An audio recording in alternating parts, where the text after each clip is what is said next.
तो rapid revision की दूसरी क्लास, टॉपिक का नाम है वाद्य यंत्र। वाद्य यंत्र को हमने 4 भागों में बांटा था। कौन कौन से थे? तत्, सुशीर, अवनद, गण। तत् जिनमें साउंड तारों से आएगा उसे तत् बोलते हैं, जिसमें साउंड फूंक देने से आएगा उन्हें सुशीर बोलते हैं, जिसमें साउंड धातु पर चोट करने से घन, टन ये आपस में रहेगा, है ना, तो उन्हें घन बोलते हैं। टन की आवाज से क्या निकला? घन निकला हुआ। और जिनमें अपने चमड़े पर चोट करने से आता है उसे बोलता है अवनद या ताल, क्योंकि हाथ से चोट किया जाता है इसलिए ताल भी बोलते हैं। तो सबसे पहले तत्व में देखा था, रावण की एक सासू थी गुजरी, उसे किसी ने जंतरा लिया तो वो हो गई अपंग। और इस दुख में भी वो काम करती और सुर से गाती, रबा रबा की हो गया ओए, कोई मैनू जंतरा गया ओए। तो इसमें याद करने वाली चीज थी रावण हत्ता। रावण की एक सासू था रावण हत्ता, एक से इकतारा, सासू से सारंगी और सुरिंदा। क्या नाम था? गुजरी, तो गुजरी वादी अंदर उसे किसी ने जंतरा लिया, कूट लिया, ठोक लिया, तो जंतरा लिया से जंतर, वो अपंग हो गई तो अब अपंग वादी अंदर हो गए। फिर दुख में भी वो क्या करती? काम करती, तो दुखा को सुर से गाती, सुर मंडल, है ना। रब्बा रब्बा क्या हो गया? रबाब या रबाज, ठीक है। और फिर बोलते कि कोई मैनू जंतरा गए हो, तो रबाज और रबाब तक आ गया। उसके अलावा याद रखना था एक तंदूरा, ये धोखेबाज वादी अंदर है। नाम से ऐसे लगता है कि अवनद होगा, लेकिन ध्यान रखना ये वादी अंदर कौन सा है? तत्ववादी अंदर है। अब कोई जंतराएगा तो वो चिल्लाएगी, तो चिंकारा, चिकारा, चिकारा वादी अंदर भी है। उसके हाथ टूट गया तो खुद नहीं खा पाएगी, तो कोई दूसरा उसे चम्मच से खिलाएगा, तो खम्मच भी वादी अंतर है। रावण हत्ता हमने देखा था कि आधे कटे नारियल पर बकरे की खाल लगाकर जो वाद्य यंत्र बनाया जाता है, जो शनिपाजी ऊर्जा काले कवा जिससे कवा उड़ाते हैं, वो वाद्य यंत्र कौन सा है? रावण हत्ता ही था। उसके बाद में हमने एक वाद्य यंत्र देखा था सारंगी। सभी तत्वाद्य यंत्रों में सबसे सुरीला सर्वश्रेष्ठ माना जाता है सारंगी, क्योंकि सारंगी मारा है रंग, जो रंग जमा दे वो सबसे सुरीला सर्वश्रेष्ठ माना जाता है। और कौन सी जाति द्वारा बजाया जाता है? लंगा, तो सालंगी बोल देंगे, लंगी बोल देंगे तो उससे याद रह जाएगा। लंगा जाति द्वारा सर्वाधिक जो यूज लिया जाता है वो सारंगी है। अब सारंगी भी कई प्रकार की होती है, जोगिया सारंगी, गुजराती सारंगी, सिंधी सारंगी, बहुत सारी है, जिसमें जो सिंधी सारंगी होती है वो सर्वश्रेष्ठ मानी जाती है। अपने 2021 में जब पद्मश्री अवार्ड मिला था लाका खां को, वो किसके लिए मिला था? सिंधी सारंगी के लिए। जोगिया सारंगी अलवर भरतपुर के जो जोगी है वपक वाद्य नर के साथ जो बजाते हैं वो कौन सी है? जोगिया सारंगी है। और इसके अलावा अपने को याद रखना था सारंगी है राजा किसका? कमाईचा का। कमाईचा का राजा पूछ ले तो वो है सारंगी। उसके बाद में एक आता है वाद्य यंत्र इकतारा। इकतारा आदि वाद्य यंत्र, मूल वाद्य यंत्र है, मतलब पुराना होता है, उससे हम आदि बोलते हैं, जैसे आदि मानव, तो बहुत पुराना वाद्य यंत्र में से एक है ये इकतारा। नारद जी द्वारा यूज लिया गया। उसके बाद साधु सन्यासी मीराबाई सब बजाते हैं, एक हाथ में वो रखते हैं और दूसरे हाथ में खड़ताल रखते हैं। फिर वाद्य यंत्र आया एक जंतर। जंतर वाद्य यंत्र का मतलब जंतराना कूटना, तो खड़े रहकर बजाया जाने वाला वाद्य यंत्र जंतर है। आमतौर पर खड़े रहकर ही बजाया जाता है, और कोई किसी को जंतराता है तो खड़े होकर जंतराता है तो अच्छा, मतलब बढ़िया, मतलब कूट पाएगा उसे। तो ज्यादा जंतरा लिया तो वो गुजर जाएगा और किसके पास पहुंच जाएगा? देवनारायण के पास। तो वैसे ही है कि जंतरवादी अंतर देवनारायण जी की फड़ वाचन के समय गुजर जाति के भोपों द्वारा बजाया जाता है। तो ये जंतर का विशेष ध्यान रखना था, मगरमच्छ की खाल से बना हुआ है। फिर बपंग, बपंगवादी अंतर है, जो अपने ऐसे डमरू की आकृति का लिया होता है, डुगडुगी सी की होती है, और यहाँ पर अपने खाक में दबा कर उसको और ऐसे करके यहाँ पर ऐसे तार निकले होते हैं, बजाया जाता है। तो इसमें जो बपंग है तो अलवर भरतपुर के जोगियों द्वारा बजाया जाता है। इसमें जयरुखा मेवाती हो गए, उमर फारूक मेवाती हो गए, इनका नाम तगड़ा चलता है। फिर कमाईचा है। कमाईचा का राजा कौन था? सारंगी। रानी कौन है? कमाईचा। रानी को काम करने की इच्छा नहीं है, रानी लाई कहां से थे? ईरान से, तो ये एक ईरानी वाद्य अंतर है। काम करने की इच्छा नहीं है तो रानी के कपड़ों में एक भी सलवट नहीं है, इसलिए इसे पश्चिमी राजस्थान में क्या बोलते हैं? सरवट भी बोलते हैं। अगर काम करने की इच्छा होती तो काम साकार हो जाते, तो साकर का मांगणियार क्या है? कमाईचा का अपने जादूगर है, इन्हें पद्मश्री अवार्ड मिल रखा है साकर का मांगणियार को। फिर आता है सुर मंडल।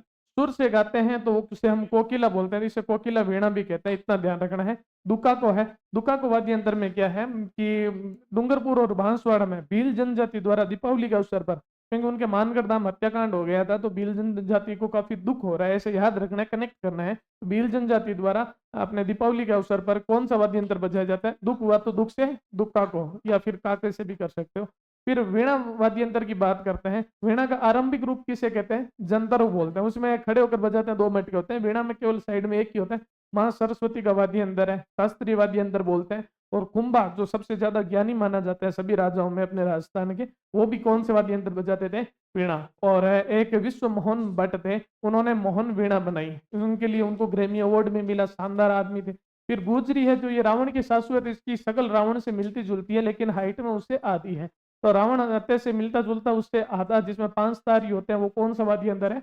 तो गुजरी वाद्य यंत्र है। रबाब सीधे याद रखना है तत् वाद्य यंत्र है। तंदूरा धोखेबाज है, तंदूरा के नाम से ऐसे लगता है कि वाद्य यंत्र कौन सा होगा, अपने अवनत होगा, लेकिन है कौन सा ध्यान रखना, तंदूरा तत् वाद्य यंत्र है। और इसमें इसके अलग अलग नाम भी है, क्योंकि पासपोर्ट चेंज करके लाता है, कभी ये निशान, कभी तंबुरा, कभी वेणो, कभी चौतारा। तो तंदूरा तंदूर की रोटी से भी याद रख सकते हैं कि काम पड़िया, कामड़िया जाति द्वारा बजाए जाते हैं। तो काम पड़िया हम तंदूर की रोटी भी खा लेते हैं, अदरवाइज हमें तवा की रोटी अच्छी लगती है। तो काम पड़िया, कामड़िया, तंदूरा। तो ये हो गए अपने कौन से तत्वादी यंत्र। उसके बाद हमने देखे थे सुशीरवादी यंत्र। सुशीरवादी यंत्र वे वाद्य यंत्र जिसमें फूंक मारने से आवाज आती है, वो सुशीरवादी यंत्र कहलाते हैं। उसमें पहला आपने देखा था बांसुरी। अब बांसुरी है, आप सबको ही पता है कि 7 छेद होता है बांसुरी में, और फूंक मारने से मतलब ये बजती है। और बजाते कौन थे, भगवान कृष्ण, कृष्ण का नाम हरि। तो हरि ने जब बांसुरी बजाई, गोपियों ने घोषणा कर दी कि मेरा कोई पति होगा तो बांसुरी वाला ही होगा, मोर मुकुट मुरली वाला, है ना। 19 जने की घोषणा कर दी, तो पन्नालाल घोष और हरिप्रसाद चौरसिया बांसुरी वादक। उसके बाद में आता है बांकिया, सागिड़ा काम करे, बहुत ज्यादा काम करे। सागिड़ा का मतलब होता है अत्यधिक, एक्सट्रीम लेवल पर काम करना। और वो आपको कुछ नहीं दिया तो वो आपका मुंडा बांका कर देगा, ऐसे मारेगा ना। अब सोच लो कैसे होगा मुंडा। तो मुंडा बांका कर देगा, और मुंह में जो ये गाल फुले हुए हैं ना, ये सारी हवा निकल जाएगी, गाल पचक जाएंगे। इसलिए ये कैसा वाद्य यंत्र है, सुशीर वाद्य यंत्र है, हवा निकल जाएगी। तो क्वेश्चन आ जाए सरगड़ा जाति का खानदानी वाद्य यंत्र कौन सा है, तो बांकिया। फिर आता है अलगोजा, ये राजस्थान का राज्यवादी यंत्र है। राजस्थान में आप किसी से भी बोलोगे कि भाई जी राम राम के, तू तो अलगो चाल चाहती है तू तो, है ना। तो ऐसे बोल देंगे तो अलगोजा। तो राजस्थान का राज्यवादी यंत्र कौन सा है, अलगोजा। और फेमस कौन है, रामनाथ चौधरी। ये नक्शाशी से नाग से बजा लेते थे, है ना। बाकी तो ऐसे सीधे 2 बांसुरी होती है कि एक बांसुरी ये हुई, एक बांसुरी और हुई, दोनों बांसुरियों को ऐसे करके, जो ऐसे करके मुंह से बजाते हैं, वो तो क्या हो गया, नॉर्मल अलगोजा बजाना। लेकिन ऐसे नाक पर रखकर बजा लेना, है ना, बहुत रेयर होते हैं। और रामनाथ चौधरी जिनका संबंध जयपुर से है, उन्होंने ये कर दिखाया। इसलिए रामनाथ चौधरी का नाम बहुत इंपॉर्टेंट हो जाता है, किसके लिए, अलगोजा के लिए। इसके अलावा क्या खूब बजे, तो याकूब दो देखा। फिर आता है शहनाई, नफीरी या सिंदूरी। शहनाई बजती है तो 2 साथ में ही बजाते हैं शहनाई। अब कुंकुबद्री और कोई भी होती है, उस पर भी देखोगे तो दोनों साथ में होते हैं। तो शहनाई बजने से क्या होती है, नफरतें दूर हो जाती है, तो इसलिए इसे नफरी भी बोलते हैं, या सिंदूरी, है ना। क्योंकि शादियों में क्या होता है, शहनाई शादियों में बजती है, तो शादियों में मांग भरी जाती है, तो सिंदूरी भी बोलते हैं। और बिस्मिल्लाह खां, है ना, जब देश आजाद हुआ तो सबसे पहले अगर कोई शहनाई बजे देश आजादी पर, लालगढ़ किले पर, लालगढ़ किया, लालगढ़ पैलेस पर, तो वहां पर किसी ने बजाई, तो वो कौन थे, बिस्मिल्लाह खां। उसके अलावा हुसैन खां का भी नाम सेनाई में बढ़िया आता है। उसके बाद है एक पुंगी या बीन। पुंगी और बीन बजाने से सांप आता है, सांप का कलर होता है काला, इसलिए कौन सी जनजाति, कालवेलिया जनजाति का खानदानी वाद्य यंत्र कौन सा है, पुंगी या बीन है। मोरचंग वाद्य यंत्र, मोरचंग होता है इतना सा छोटा सा, है ना, मोरचंग वाद्य यंत्र होता है एकदम छोटा सा। और इसके बारे में अंग्रेज बोला करते थे कि राजस्थानी लोग तो अपनी दाढ़ी मुझे ही बजा लेते हैं, क्योंकि जब ये यहाँ पर ऐसे रखकर बजाया जाता है तो दिखता तक नहीं है। तो मोरचंग वाद्य यंत्र कौन सा है, बहुत छोटा सा। सभी वाद्य यंत्रों में अगर सबसे छोटा वाद्य यंत्र कौन सा है, तो मोरचंग है। तो मोरचंग भी लंगा जाति द्वारा ज्यादा बजाया जाता है, इसे जीव भाप भी बोलते हैं। फिर अपने तुरई है, पित्तल की नली जैसी होगी। और जब आपने देख रखा है रावण है और ऐसे कोई भी राजा आते हैं, तो पहले वो बोलते हैं कि श्री श्री 1008 श्री महावीर जी आ रहे हैं, तो खड़े हो जाओ सभी। तो उस हिसाब से जब बोलते हैं, तो जो वाद्य यंत्र बजाते हैं तो वो कौन सा है, तुरई है। फिर है मसक। आप मसक, मस्करी किसी से भी कर सकते हो, लेकिन किससे नहीं कर सकते, बेरुजी से नहीं कर सकते हो। बेरुजी से मस्करी की तो आपकी हवा टाइट हो जाएगी। तो मसक कैसा वाद्य यंत्र है, सुशीर वाद्य यंत्र है, और बेरुजी के भोपे इसको बजाते हैं। लेकिन एक बार बेरुजी ने अगर आप पर कुछ मतलब गुस्सा भी कर लिया, तो वापस आपने रिक्वेस्ट की तो वो सुन भी लेंगे। इसलिए श्रवण कुमार मसक के क्या कहलाते हैं, जादूगर। फिर नड़ है, नाड़ियों में जो खून चल रहा है वो चलना बंद हो जाएगा अगर आपने किसको देख लिया, कर्णा भील को। यकीन नहीं होता है तो गूगल करके देख लेना कर्णा भील को, कैसा लगेगा। तो नड़ है जो वाद्य यंत्र है, बेंत या कंगोर की लकड़ी से बना हुआ होता है, बांसुरी जैसे ये से बहुत लंबा होता है, और इसको बजाया जाता है, और फूंक मार के ही बजाया जाता है। तो ये भी कौन सा वाद्य यंत्र है, सुशीर। और कर्णा भील जो अपने पहले डाकू हुआ करते थे और नड़ वादक भी थे, तो उनका नाम फेमस है। नागफणी, नाग तो फुंकार मारता ही है, नाग जैसी पित्तल की सर्पिलाकार नली होगी जिसमें फूंक देके बजाया जाता है, वो नागफणी है।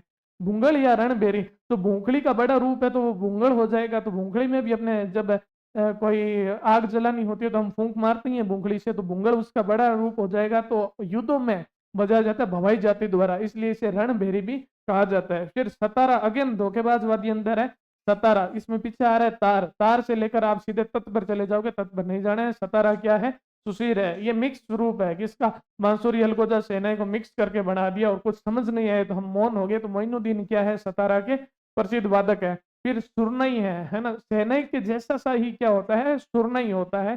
तो मैं कब से पे किए जा रही हूँ, आपको सुनाई नहीं देता है क्या, तो सुरनई नहीं देता है क्या, तो सुरनई से पे खा मंगनियार का संबंध किससे है, सुरनई से है। फिर सिंगी है, घर से निकले कि आज तो कुछ ना कुछ करेंगे ही, ट्यूशन जाएंगे, आज से पढ़ाई शुरू करते हैं, गाय आई सिंग से उड़ा दिया, आपकी हवा निकल गई सारी, है ना, जो जोश था वो गया, है ना, क्यों आ गया स्वाद, निकल गई हवा, वो वाला है। तो सिंगी तो जोगियों द्वारा, कि हमने बोला हमारे पढ़ने का जोग ही नहीं है, मुश्किल से तो आज निकले थे और आज ही गए।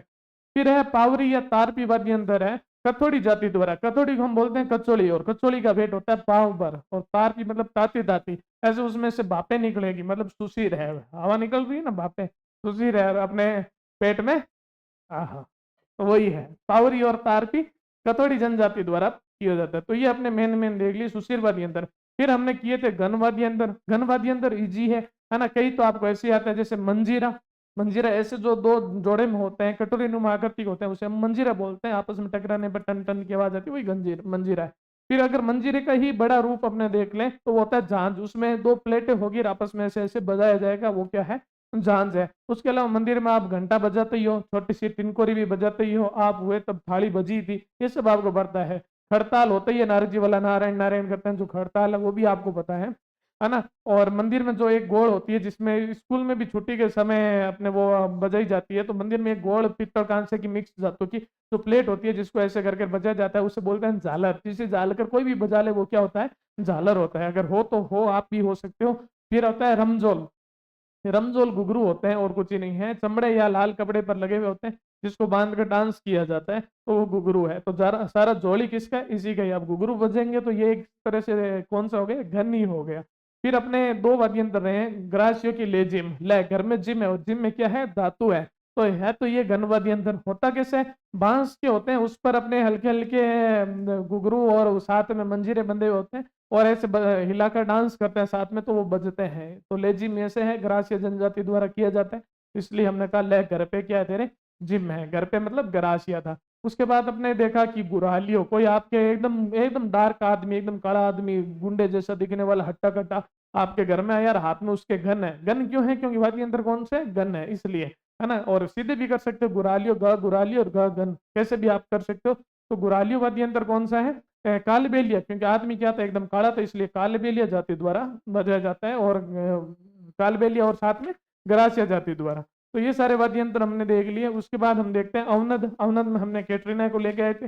जब कैटरीना आई थी तो हमने उनका ढोल नगाड़ों से स्वागत किया तो इतनी सारी भीड़ थी, किसी ने खंजर निकाल के किसी को मार दिया तो लोगों ने किसको तंग करना शुरू कर दिया, उसके चारों तरफ घेरा बना लिया कि तू आई, तेरी वजह से हुआ, तू नहीं आती तो ये नहीं होता, उसको तंग तंग तंग करना शुरू कर दिया। तो कैटरीना वहां से गई, कमरे में जाकर क्या लगा ली, कुंडी कुंडी लगा के फोन किया माँ को, माँ से मंदल हो जाएगा। माँ को फोन किया, माँ ने बोला कि तू डफोड़ है क्या फोन कर रही है ना। उसने कैटरीना बोला मैं डरूं या मरूं मुझे समझ नहीं आ रहा है। तो बोला डरने मरने की जरूरत नहीं, किसको भेज रहे हैं तेरे मामा को, मामा आएंगे ढाक ढक देंगे। तो मामा आए, ढाक ढकने के लिए क्या लाए, ताश, और साथ में माटा लेके आए ताकि वो छाछ वाछ लेके आए जिससे हो सके। तो इसमें सारे अवनत के वाद्य अंदर हो गए। तो ढोल नगाड़ों से स्वागत किया, तो ढोल नगाड़ा। उसके बाद में किसी ने मार दिया खंजर से, तो खंजरी वाद्य अंदर है। मार दिया तो मृदंग वाद्य अंदर है। लोगों ने कैटरीना को घेर लिया तो घेरा वाद्य अंदर है। कैटरीना तंग होगी तो तंग वाद्य अंदर है। कमर भी वाद्य अंदर है, कुंडी भी वाद्य अंदर है। माँ को फोन किया तो मांदल वाद्य अंदर है। माँ ने बोला क्या डफोड़े किया, तो डफ वाद्य अंदर है, और डफ या डप दोनों आता है। माँ ने बोला कि डरूं या मरूं, माँ ने क्या, कैटरीना ने बोला डरूं या मरूं, तो मरु से डमरू और डेरू से डेरू, डेरू वाद्य यंत्र जो गोगा जी के रात में बजाया जाता है वही वाला। उसके बाद में माँ ने बोला कि मामा को बेचते हैं, तो दमामा, मामा आएंगे कैसे, टमक टमक करते हैं, तो दमामा को ही हम टमक भी बोलते हैं। और ढाक ढकेंगे तो ढाक वाद्य यंत्र है। लेके क्या आएंगे ताशा, तो ताशा वाद्य यंत्र है। और मट्ठा लेके आएंगे तो माठ वाद्य यंत्र है। बाबू जी के आराधना में बाबू जी पवाड़े में जो गाए जाते हैं। और उसके साथ हमने उसका पीछे से हम तबादला कर देंगे तो तबला भी वाद्य यंत्र है। तो ये अवनत के वाद्य यंत्र की लिस्ट थी। जब भी क्वेश्चन आए तो ये दिमाग में एक बार लेकर देख लेना क्या इसमें आ रहा था क्या, अगर नहीं आ रहा है तो वो 90% अवनत नहीं होगा। फिर ढोल अपने को पता है। नगाड़ा क्या होता है, जो अपने छोटे से एक ऐसे मंदिरों में साइड में पड़े रहते हैं, जिसको आप परिक्रमा करते करते ऐसे ही बजा जाते हो, वो क्या होते हैं नगाड़ा होते हैं। और राम जी कृष्ण जी के मंदिर में आपको मिल जाएंगे, इसलिए रामकिशन सोलंकी पुष्कर वाले नगाड़ा के लिए फेमस है। फिर खंजर क्या होता है, चंग का ही छोटा रूप होता है। खंजरी ऐसे लग रहा है कि धातु वाला होगा, लेकिन नहीं है, चंग का ही छोटा रूप है।